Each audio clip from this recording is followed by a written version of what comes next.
Hey everybody, welcome to today's video. About a week ago, I did a quick video about the bullet point mounting system that I kind of fabricated and put in my truck.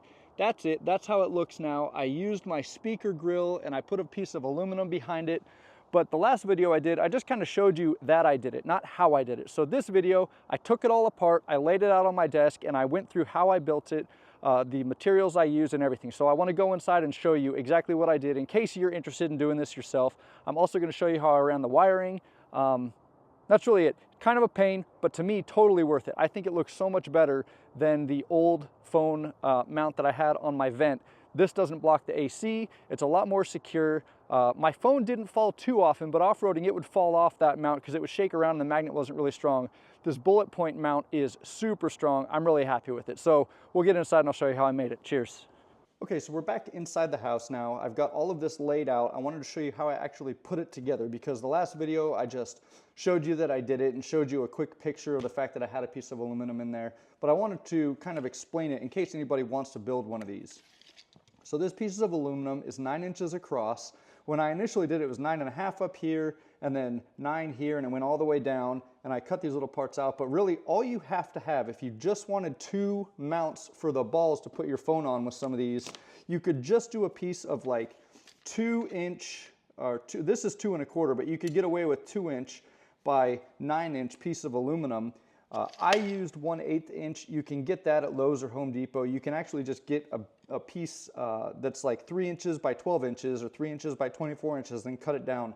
I ordered from Amazon a piece that was 12 by 12 so that I could get these 2 fin things that go back, that go around the speaker and tie into the speaker mounting holes as well. And I also wanted to put my radio up here, and they needed to be further back so that the radio was not sticking way out in front of everything, and so it would fit between the 2 ball mounts, because this is as wide as you can go because it starts to bend on the sides here.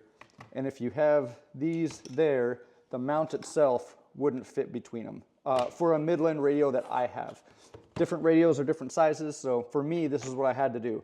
Anyway, like I said, 9 inches across, 2 1/4 this way, and then if you wanted to go all the way back, it goes to 6 inches. So if you bought a 10 inch by 6 inch piece of 1/8 aluminum, you could cut it down. And all I did to cut this thing was put it in a vise and just used a hacksaw. When I did like the big flat cuts, I actually used a circular saw because I didn't want to pull my chop saw out. But I did most of it with a hacksaw or a coping saw to do the circle. And it's just aluminum, super easy to cut. And then once I had it cut, I used a file on it. And this is what it ended up being at the end. It also has a little bit of a bend to it because if you'll see here, exaggerated. There's a little bit of a bow to it. If you have it totally flat, the ends are going to be up, and then it's going to be a weird gap on the sides. So what I did is I just put it upside down, put it on 2 2x4s, and then used a clamp and clamped it down so that the middle bent down a little bit. I did it a couple different times and I kept putting it in there until I got it just right when it snapped in and the angle was right. So you can see it rocks just a little bit. I would say when one side's down, the other side is like maybe 1/4 of an inch up. Like I could barely fit the tip of my finger in there. So that's the amount of angle. You can't do that. Well, I can't do that with my fingers. I had to crank on a clamp to get it to bend down. And it took some time. I mean, I was out there cutting and filing and making this thing fit for at least an hour in my garage. And then I did more work on it after the fact to round the edges a little bit to kind of get all the sharp parts off. And then I also cut all the plastic honeycomb out of here where this thing fits, because if you don't do that, it sits up a little bit too high. And there we go. If you don't cut the honeycomb out, it sits up above it, but then on the edges, it's not, there's no honeycomb. The honeycomb kind of goes up here, so when you crank it down, it puts a weird bend in it. So I just used a pocket knife and just kind of, I didn't use one of these, I used an actual pocket knife, but you just kind of keep sliding it under this. It's not hard plastic, so it comes out. It took me maybe 45 minutes to do this while I was waiting in a parking lot for my daughter to finish volleyball. So now I'm actually just going to put it back together. But I got these bullet point mounting systems. It comes with the front plate, the back plate, and then the 4 screws that you need. I'm going to put it all together with Loctite because once I have it in there, I don't want it coming out. And then to put my radio mount, I just had a couple of bolts left over from some other project I did. They were extras, and they were the perfect size. So I also drilled the holes through to mount this thing, and then the last thing I did was the 2 holes to go into the speaker. And the way I measured those are not exactly perpendicular or parallel. The one on the passenger side is a little bit further forward than the one on the driver's side. So what I did is I took the screws that hold the speaker in there, backed them out about a ½ inch so they stuck up a little bit, had this thing mounted in here with the ball mounts so it held the aluminum in place, and then I pushed it down, and I had a little bit of Loctite on the bolt head of the 2 bolts going into the speaker, so it put marks on the actual aluminum. Then when I took it off, I had 2 red marks. I put the dot in the middle and drilled the holes through so they were exactly where the screw heads were. And that's how I measured where to put the holes to actually go in through the speaker holes. This is getting convoluted, but that's what I did to measure it. If you have another way to do it, go ahead and do it. But to me, that was the easiest because the bolts were in there exactly where they were going to go. The heads were sticking up. When I pushed it down, it put the marks right there, and then I just drilled through. So now I'm going to put this together. Time lapse it, and you'll see it in about 3 seconds. Okay, first one's on. Bolts stick through a fair amount, but there's plenty of free space in there. It's just empty air, so that's going to fit no problem and not get in the way of anything. It'll snap right down. So for mine, on the passenger side, I didn't put these exactly the same distance apart. I don't know why. I did one, then I realized the other one should go further out. It was kind of dumb. But anyway, the one on my passenger side I have too close to the edge here, so I have to put a small washer there, otherwise it pulls the edge up a little bit too much. But if you space them correctly, it'll be fine. But like I said, I have a small washer between the plastic and this mount, only on the top part, to keep this corner up, or to actually keep this plastic corner from getting pulled all the way up and flat. Okay, so I've got my 2 ball mounts in here, and now it is, it is sturdy. It's not going anywhere. They're super strong in here. The aluminum really does a great job of giving a lot of rigidity to this entire thing. You're kind of laminating it all together by putting these 2 brackets up here, and then by putting this mount on the back. It just keeps this whole plastic piece, which all of these clips are held to, firm and sturdy. So now I'm going to put on my radio mount, and I got to make sure I do this the right way. So the tabs go forward, and got it right there. And I'm using the red high strength Loctite, or some people call it the permanent Loctite. You could use blue. I just figure I'm not taking these out, so I'm just going to use the red and be done with it. All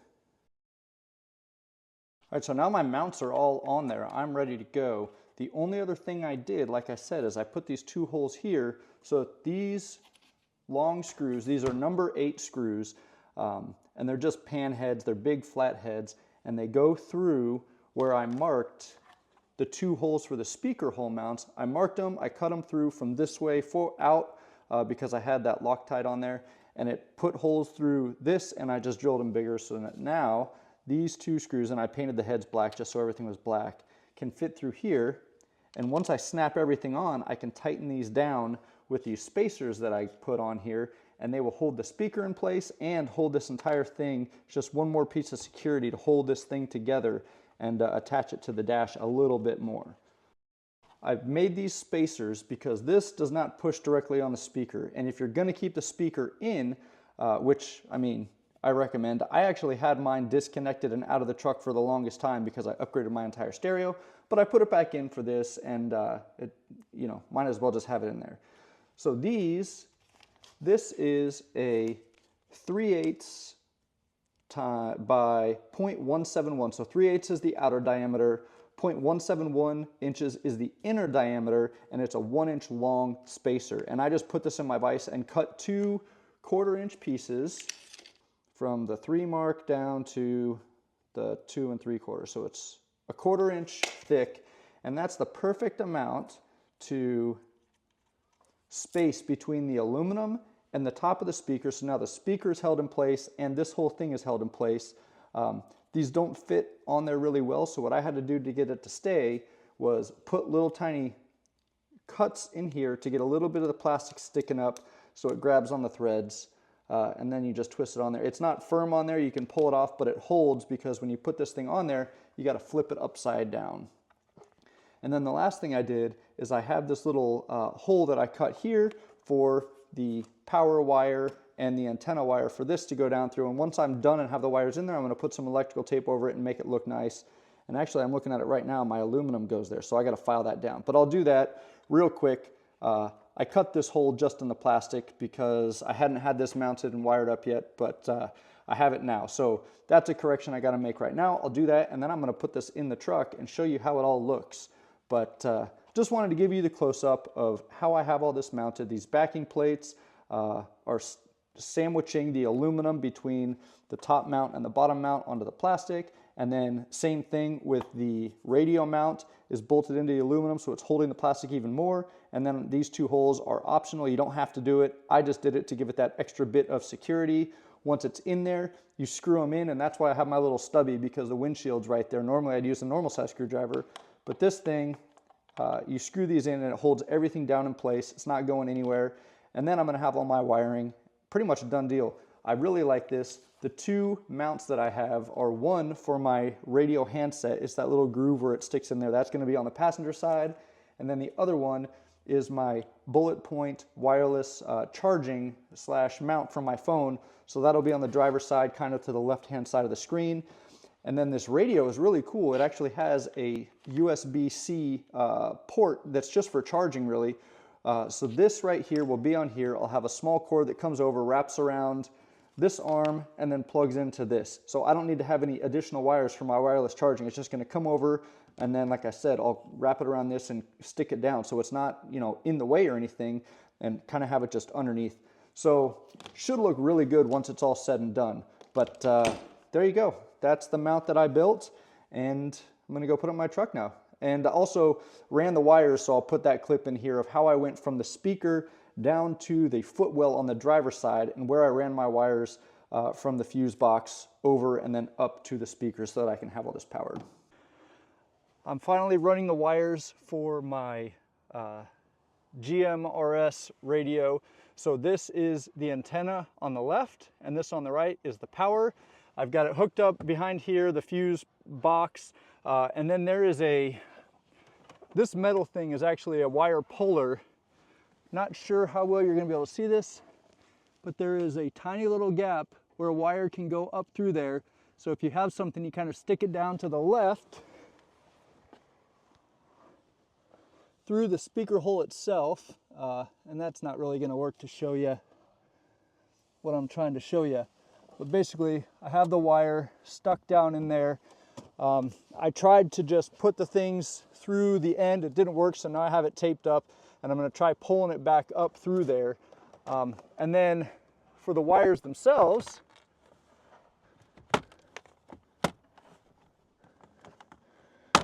all right, so I've got them all hooked up. I've showed you how I hooked this up in a previous video, and then I just run it across here, and there's a little bit of a gap, and they actually go back and forth in there still, so they're not pinched or anything like that.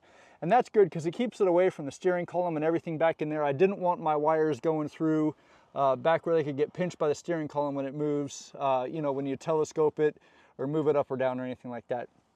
So it comes across, this goes back up, and then the wires are just going to go up. I'm going to pull them right now. So I'm going to pull this wire up through, see if I can do it with one hand. Getting caught up somewhere. Oh, I think I might be getting it. All right, so the wire is here. I just think I ran out of length on the antenna, or it's stuck on one of the pedals. Yep, that's exactly what it is. All right, so I got my wires up here now. Just gonna untape it from here, and that's how you pull the wires up. And then there's this little spot here where the speaker wire, actually, this isn't the speaker wire, this is the wire to your passenger airbag thing here. So that's a little channel for the wires to come out when your speaker is stuck in there. This actually, this part, this wiring harness does not go here, it's actually in front of that. So this stays open for wires. So I can still send my wires down through there. I'll have them come inside. This is gonna be really good when it's all done. You're not gonna see the wires. They're just gonna disappear into this grill. All right, so I went back out to my workbench and stuck this thing in a vise with a piece of rubber on the front to hold it in place, and filed this piece down right here so that it's not covering the hole. And now the wiring harness for this can fit through. So it's gonna be kind of a pain to get in there because I've got to get the wiring harness through and plugged in the vehicle and get all the wires tucked away before I put this down and mount the radio, because before the radio can mount, this has to be in and these screws have to go in. So it's gonna be kind of flopping there, sitting on the dash, but I'll make it work. Back in the truck now.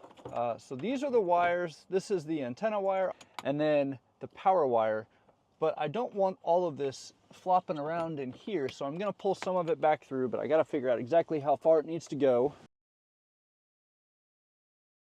All right, running into a snag. The fuse on the power line is becoming a problem because it does not give me enough slack to get this thing mounted in here, and I have to have it in after I screw these things down.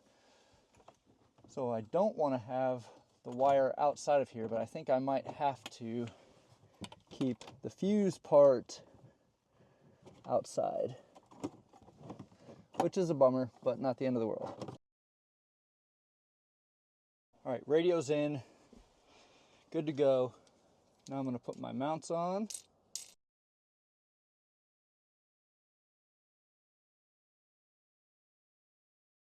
Okay, so there we go. I've got my radio here. The cord does go right in front of the screen. I don't know what I can do about that because if I wire it this way, the thing is off to the side and it looks weird.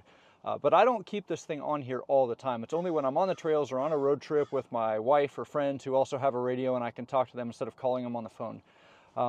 My phone mount here, this is the Bullet Point. I used to use this Mophie vent one over on the driver's side, the far left. And it worked okay, but the magnet on this is so much stronger than the magnet on this. And then the other thing is, this was kind of flimsy. This thing is solid. I mean, it's definitely in there really well. And you'll notice I have both of my arms down here and I put the screw part down to the bottom and it's on the dash. So that gives even more support to it. This is super secure. When I had one of these bullet point mounting systems in my Jeep Gladiator, it actually screwed into the dash, into hard points that were there for it, and it was no more secure than this is. This is solid. I'm really happy with it. I like having my radio up here instead of down underneath my footwell or underneath my steering column on the left-hand side. It didn't get in the way, but this is a lot cleaner setup. I like having everything up here, and then when I'm not using it, I'll just pull it out and throw it. Oh man, what did I do? I got something jammed in here now. What did I put in here? Oh, my zip ties got in the way, I think. Yep. There you go. I always keep zip ties, and they've never caused a problem until just now. Maybe I'll throw these extra cable ties in here too. There we go. So there you have it. This is my Bullet Point, do-it-yourself mounting system for a Jeep, or sorry, not a Jeep, for a Ford Ranger. Mine's the Raptor, but I think all of these with a center channel have a similar thing up here. This is the passenger airbag thing here, so this stays in, this part clips out. You saw on the inside, there's 3 clips on either side. So you got one in the front, one right here, one right there, and then 2 little metal hook things that go down. They don't actually hold anything in place, but they keep it from moving forward and back, and then you have 1 clip dead center in the middle. Everything nice and secure. I'm really happy with it. Let me know what you guys think if you're interested in doing this. If not, like I said in my previous video, there's tons of other ways to mount your equipment. You can use this vent mount, but careful with these because you're pulling on the back of this part, and if the rounded part is actually out here and not on the plastic fins, you're putting a lot of torque between the little mounts that hold the fins in. If this thing fits all the way against the fins, you're just putting pressure on a single piece of plastic. That's not a big deal. But if you put it in there like up here and you have this part stuck to that trim part, you're pulling really hard on these pieces of plastic and there's a good chance you're going to break it because you twist it and you can put a lot of torque on this thing by accident. So if you put it down low or put it up high to get it out of the way of the vent itself and you have your mount hitting the trim piece, you might end up breaking it. So that's a bad thing. Bullet Point makes a sticky version of these little ball mount things that you could stick. You could put it, maybe right here, right there. I don't know where you would put it, but they do make other options. You have suction cup ones. There's tons of different ways to mount your stuff. I just really like this. It keeps it up out of the way. And for this, it keeps my vent. I used to have this thing on the driver's side vent, and it would block the air. In the summer, that was kind of a pain because when you want the AC going and you're blocking it with your phone, it keeps your phone and your charger cool, which is great, but it blocks the air from hitting you. So now I've got it off to the side. It's right where I can see it while I'm driving if I have my map up or anything, but then again, everything just goes to my screen. So there you go. Mounting system. Once I get a new cord, I'll make it a little more sanitary. This will be a 90-degree, and it'll kind of go down, tuck underneath, and then go around, and then I can plug my handset in when I need it. So there you go. Hopefully you guys enjoyed it. Let me know what you think. If you have any questions about dimensions or what kind of bolts I used or how I did it, please let me know. This is not sponsored by Bullet Point in any way, shape, or form, but I will put all of the mounts that I use down in the description, and these are 20 centimeters. It's the perfect length. It keeps it just far enough away that it's not on your dash, but you can secure it. So I really like these. Too much shorter and your stuff would be up here, too much longer and it would be hanging out. So these are perfect. If you made it come straight forward, it would be sticking out some, but then you'd also be blocking. So there you go. I'm done talking. Cheers, guys. It's over!